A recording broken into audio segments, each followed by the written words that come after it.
નમસ્કાર, આસ્થા મેગેઝીન ન્યૂઝમાં આપનું સ્વાગત છે. હું છું સ્મિત સુજિત્રા. જોઈએ આજના મુખ્ય સમાચારો. પાકિસ્તાનમાં થયેલ બોમ્બ બ્લાસ્ટમાં 4 સૈનિકોના મોત, 6 ગંભીર. પાકિસ્તાનના બલુચિસ્તાન પ્રાંતના સીવી જિલ્લામાં બોમ્બ વિસ્ફોટના કારણે 4 સૈનિકોના મોત થયા છે અને 6 ગંભીર રીતે ઘાયલ થયા છે. તે આઈઈડી હુમલો હતો જે સુરક્ષા દળોના કાફલાની નજીક થયો હતો. સૂત્રોના જણાવ્યા અનુસાર ઘટના બાદ તરત જ સુરક્ષા દળોએ વિસ્તારને ઘેરી લીધો હતો અને ઘાયલો અને મૃતકોના મૃતદેહોને એર એમ્બ્યુલન્સ દ્વારા સંયુક્ત સૈન્ય હોસ્પિટલમાં ખસેડવામાં આવ્યા હતા. ભારતની મિસાઇલ લોન્ચના મુદ્દાને પાકિસ્તાન યુએનમાં લઈ જશે, સંયુક્ત તપાસની પણ માંગ.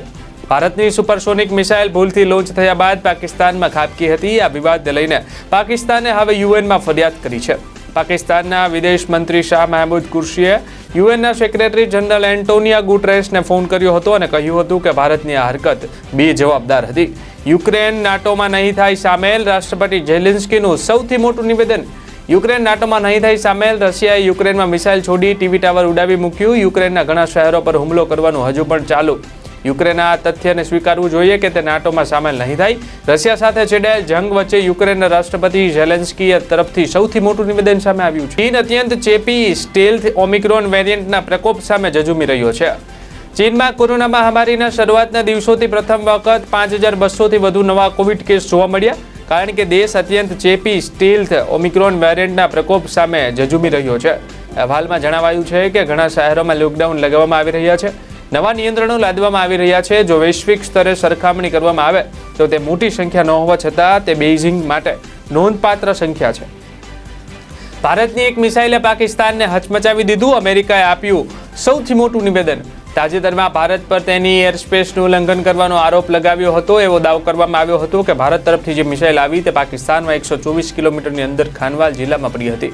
જોકે ભારતે સ્પષ્ટતા કરી હતી કે આ ઘટના ટેકનિકલ ખામીના કારણે બની હતી. હવે અમેરિકા પણ ભારતની તરફેણમાં આવ્યું છે. તમને જણાવી દઈએ કે અમેરિકાએ કહ્યું કે આ માત્ર એક આકસ્મિક ઘટના છે, તે જાણી જોઈને કરવામાં આવેલો હુમલો નથી.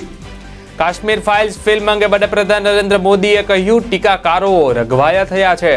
વડાપ્રધાન નરેન્દ્ર મોદીએ તેમના સંબોધનમાં કહ્યું કે આપણા દેશનું દુર્ભાગ્ય છે કે ઇતિહાસને યોગ્ય પરિપ્રેક્ષ્યમાં સમાજની સામે યોગ્ય સમયે મૂકવામાં આવ્યું નથી. જેમાં પુસ્તકોનું મહત્વ હોય છે, કવિતાઓનું મહત્વ હોય છે, સાહિત્યનું મહત્વ હોય છે અને એ જ રીતે ફિલ્મ જગતનું પણ મહત્વ હોય છે. આખી દુનિયા માર્ટિન લ્યુથરની વાત કરે છે, નેલ્સન મંડેલાની વાત કરે છે, પરંતુ દુનિયા મહાત્મા ગાંધીની ચર્ચા બહુ ઓછી કરે છે.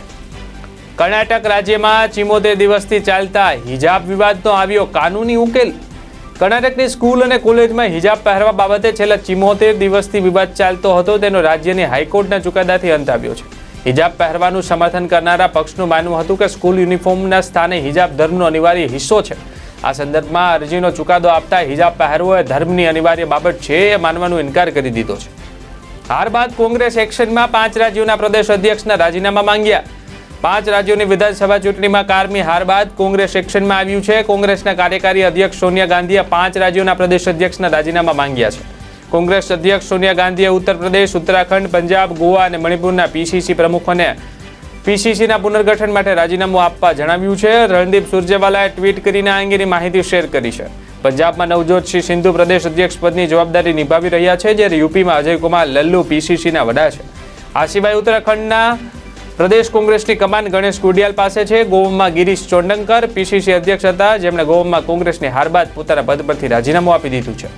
પેટીએમ રોકાણકાર કંગાળ શેર 4 મહિનામાં 2150થી ઘટીને 600 રૂપિયા નીચે. પેટીએમ રોકાણકાર કંગાળ શેર 4 મહિનામાં 2150થી ઘટીને 600 રૂપિયા નીચે. અને ડિજિટલ પેમેન્ટ એપના શેરના ભાવમાં ઘટાડો થવાની પ્રક્રિયા અટકી રહી નથી. સોમવાર બાદ મંગળવારે પણ કંપનીના શેરમાં જોરદાર બ્રેકઆઉટ ડાઉન જોવા મળ્યું હતું. ડિજિટલ પેમેન્ટ એપ પેટીએમની પેરેન્ટ કંપની 197 કમ્યુનિકેશનનો સ્ટોક મંગળવારે સતત ઘટતો રહ્યો. તેનાથી રોકાણકારોની ખોટમાં વધુ વધારો થયો છે. આ બિઝનેસ સપ્તાહના બીજા સત્રમાં કંપનીનો શેર 13.37% સુધીના ઘટાડા સાથે નવા ઐતિહાસિક નીચા સ્તરે પહોંચ્યો હતો. કેન્દ્રીય કેબિનેટની બેઠક. હોળી પહેલા કેન્દ્રીય કર્મચારીઓને સરકાર આપી શકે છે મોટી ભેટ. વડાપ્રધાન નરેન્દ્ર મોદી આ બેઠકની અધ્યક્ષતા કરશે. કેબિનેટની આ બેઠક કયા એજન્ડા પર યોજાશે તે હાલ સ્પષ્ટ નથી. કહેવામાં આવી રહ્યું છે કે આ બેઠકમાં કેન્દ્રીય કર્મચારીઓના મોંઘવારી ભથ્થાને વધારવાનો નિર્ણય લેવામાં આવી શકે છે. કેન્દ્રીય કેબિનેટની આ મહત્વપૂર્ણ બેઠક 4 રાજ્યમાં સરકારની રચના માટેના મંથન વચ્ચે યોજાવાની છે. LICનો આઈપીઓ. ઘટતા બજારની વચ્ચે માર્ચમાં આઈપીઓ મુશ્કેલ. એપ્રિલ અથવા મેના પહેલા સપ્તાહમાં આવવાની શક્યતા. રશિયા યુક્રેન યુદ્ધના કારણે દેશનો સૌથી મોટો LICનો IPO પાછો ઠેલાઈ શકે છે. પહેલા IPO માર્ચમાં આવવાની શક્યતા હતી, પરંતુ ઘટતા બજારના કારણે અને રશિયા યુક્રેન વચ્ચે યુદ્ધ ચાલતું હોવાથી હવે માર્ચમાં IPO આવવાની શક્યતા ઓછી છે. સૂત્રો પાસેથી મળેલી માહિતી પ્રમાણે LICનો IPO એપ્રિલ અથવા મેમાં આવી શકે છે. સરકારે સેબીને જે DRHP ફાઇલ કર્યું છે તેની શરતો પ્રમાણે 12 મે સુધીની મંજૂરી મળી છે, એટલે કે 12 મે સુધીમાં ગમે ત્યારે IPO લાવી શકાય છે. દેશમાં સાયબર ફ્રોડની કુલ 2.49 લાખ ઘટના નોંધાઈ. લોકસભામાં આપવામાં આવેલી વિગતો અનુસાર સમગ્ર દેશમાં આ સમયગાળામાં સાયબર ફ્રોડની કુલ 2.49 લાખ ઘટના નોંધાઈ છે અને તેની સામે રૂપિયા 789.11 કરોડની ઉચાપત થઈ ચૂકી છે. અજ્ઞાત વ્યક્તિને debit credit card number, password, OTP આપવાને કારણે જ મોટાભાગની સાયબર ફ્રોડની ઘટના નોંધાઈ છે. અજ્ઞાત વ્યક્તિનો OTP માટે ફોન આવતા અનેક લોકો તે આપી દે છે અને તેઓ ગણતરીની મિનિટમાં બેંકમાં કરેલી બચત ગુમાવી દે છે. ગુજરાત વિધાનસભાની ચૂંટણી વહેલી આવવાનો મોટો સંકેત. PM મોદીના ગુજરાત પ્રવાસ બાદ દિલ્હીથી નિર્ણય લેવાયો. મહત્વનું છે કે ગત શનિવારે વડાપ્રધાન નરેન્દ્ર મોદી, કેન્દ્રીય ગૃહમંત્રી અમિત શાહ સહિતના ભાજપના મોટા અગ્રણીઓ ગુજરાતની મુલાકાતે આવ્યા હતા, જ્યાં તેઓએ વિકાસલક્ષી વિવિધ કામોનું લોકાર્પણ કર્યું હતું, જેની વચ્ચે કેન્દ્ર સરકારે એરપોર્ટ ઓથોરિટીની તાત્કાલિક બેઠક બોલાવી. રાજકોટના હીરાસર ઇન્ટરનેશનલ એરપોર્ટનું કામ ઓગસ્ટના બદલે જૂનમાં પૂર્ણ કરવાની સૂચના આપવામાં આવી છે.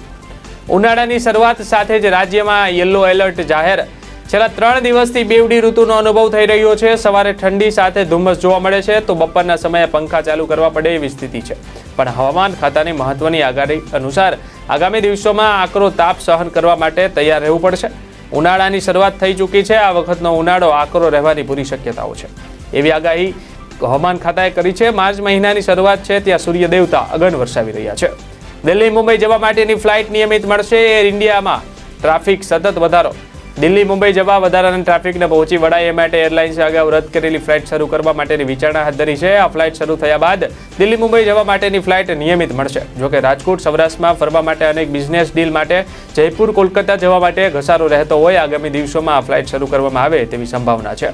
જોકે આ પહેલા સર્વે કરવામાં આવશે. સર્વે કર્યા બાદ નિર્ણય જાહેર કરાશે. ઉનાળો શરૂ થઈ ગયો. હવે માર્ચના અંતથી ફ્લાઇટમાં સમયસર શેડ્યુલ જાહેર થશે. હરિધામ સોખડાના પ્રબોધ સ્વામી સાથે થયેલ દુર્વ્યવહાર બાદ હરિભક્તોમાં રોષ. હરિભક્તોએ સંસ્થાનના બની બેઠેલા પ્રમુખ પ્રેમ સ્વરૂપ સ્વામી અને સરળ સ્વામીને સરકાર દ્વારા બરતરફ કરવામાં આવે તેવી માંગણી આવેદનપત્ર પાઠવ્યું.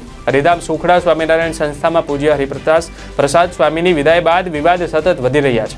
પ્રબોધ સ્વામી સાથે થયેલ દુર્વ્યવહાર બાદ હરિભક્તોમાં રોષ જોવા મળી રહ્યો છે. હરિભક્તોએ સંસ્થાને બની બેસેલા પ્રમુખ પ્રેમ સ્વરૂપ સ્વામી અને સરળ સ્વામીને સરકાર દ્વારા બરતરફ કરવામાં આવે તેવી માંગણી સાથે ભરૂચ જિલ્લા કલેક્ટરને આવેદનપત્ર પાઠવ્યું હતું.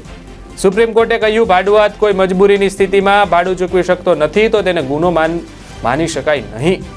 ભાડુઆત કોઈ મજબૂરીની સ્થિતિમાં ભાડું ચૂકવી શકતો નથી તો તેને ગુનો માની શકાય નહીં. આ માટે IPCમાં સજાની કોઈ જોગવાઈ નથી. માટે ભાડુઆત સામે IPC હેઠળ કેસ નોંધી શકાય તેમ નથી. સુપ્રીમ કોર્ટે આ ટિપ્પણી એક મકાન માલિક તરફથી ભાડુઆતની સામે કરવામાં આવેલ કેસની સુનાવણી કરતા આ ટકોર કરી છે. રાજકોટ સિનેમાઘરોના સંચાલકોએ વિવાદના ડરથી ધ કાશ્મીર ફાઇલ્સનું બેનર લગાવવાનું ટાળ્યું. ગુજરાત સરકાર દ્વારા Kashmir files film tax free કરી દેવામાં આવી છે અને રાજકોટના સિનેમાઘરોમાં પણ ફિલ્મનું રિલીઝ થઈ ચૂકી છે, પરંતુ સિનેમાઘરોના સંચાલકો દ્વારા ફિલ્મનું બેનર લગાવવામાં આવ્યું નથી. રાજકોટના ગેલેક્સી સહિતના અનેક સિનેમાઘરોમાં કાશ્મીર ફાઇલ્સ ફિલ્મ રિલીઝ કરવામાં આવી છે, પરંતુ કોઈ પણ ટોકીઝ બહાર આ ફિલ્મનું બેનર લગાવવામાં આવેલું જોવા મળતું નથી. જોકે રાધેશ્યામ, ગંગુબાઈ કાઠિયાવાડી, બેટમેન સહિતની ફિલ્મોના મોટા પોસ્ટર સિનેમાઘરો બહાર જોવા મળી રહ્યા છે. રાજકોટમાં ગરમીનો પારો 40 ડિગ્રી. હજુ 2 દી હીટવેવ રહેશે. પવનની દિશા બદલાતા રાજકોટ સહિત સૌરાષ્ટ્રભરમાં 15 માર્ચ પહેલા તાપમાનનો પારો 40 ડિગ્રીએ પહોંચ્યો હતો અને અસહ્ય તાપ અનુભવાયો હતો. સૌરાષ્ટ્રમાં સૌથી વધુ તાપમાન સુરેન્દ્રનગરમાં 40.80 ડિગ્રી નોંધાયું હતું, જ્યારે રાજકોટમાં 40 અને અમરેલીમાં 40.5 ડિગ્રી ગરમીનો પારો રહેતા આખરે તાપનો અનુભવ થયો હતો. હવામાન ખાતાએ હજુ 2 દિવસ હીટવેવની આગાહી કરી છે, આથી ગરમીનું જોર યથાવત રહેશે. રાજકારણમાં જોડાવા નરેશ પટેલ 20 થી 30 માર્ચ વચ્ચે કરશે નિર્ણય જાહેર. ગુજરાત વિધાનસભાની 2022ની ચૂંટણીને લઈને પાટીદાર અગ્રણી નરેશ પટેલને વિવિધ પક્ષો દ્વારા પાર્ટીમાં જોડાવા માટે આમંત્રણ આપવામાં આવી રહ્યું છે. કોંગ્રેસ બાદ હવે આમ આદમી પાર્ટીએ પણ નરેશ પટેલને પાર્ટીમાં સામેલ થવા આમંત્રણ આપી દીધું છે. આ બધા વચ્ચે નરેશ પટેલે દિલ્હીની ઉડતી મુલાકાત લીધી. આ મુદ્દે નરેશ પટેલ મીડિયા સમક્ષ નિવેદન આપતા જણાવ્યું હતું કે રાજકારણ અંગે સમાજ અને આદેશ કરશે. હું સમાજને પૂછીને નિર્ણય કરીશ. રાજકારણમાં જોડાવા અંગે 20 થી 30 માર્ચ વચ્ચે નિર્ણય જાહેર કરીશ. દેશ દુનિયાની તમામ સમાચાર અને ખબરો જાણવા માટે જોતા રહો આસ્થા મેગેઝીન .news. ધન્યવાદ.